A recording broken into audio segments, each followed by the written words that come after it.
3 physical changes I've noticed in his body since switching his food over to something much healthier. He's tired, it's still the morning. I'm gonna start him off with some goat milk kefir while I make his bowl. I was at the pet store and I was talking with the woman who worked there. I made some joke about, oh, like Frito paws, popcorn paws, something like that. And she was like, girl, in a very nice way. She was like, I want to tell you that that kind of smelly paws is because of a yeast overgrowth, yeast imbalance, something like that. And like, that's not normal. So obviously I freaked out. She told me that most conventional foods are very high in carbohydrates.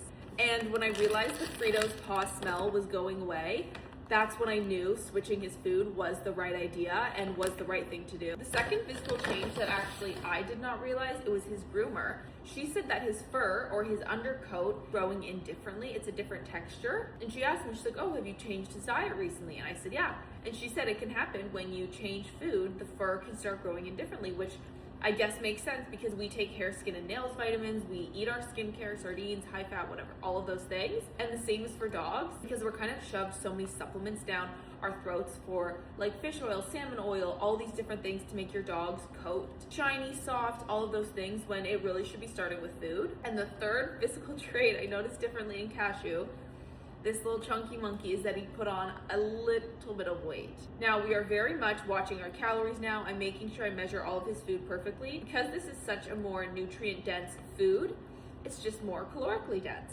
And he likes the food a lot more. Where before I could put a scoop of food in his bowl and never even had to think about it because he'd probably eat half. And even then I'm like, oh, at least he's getting some calories in. Now he eats all of it because he loves it so much, but we need to be more careful. I just wanted to share the physical differences I've noticed.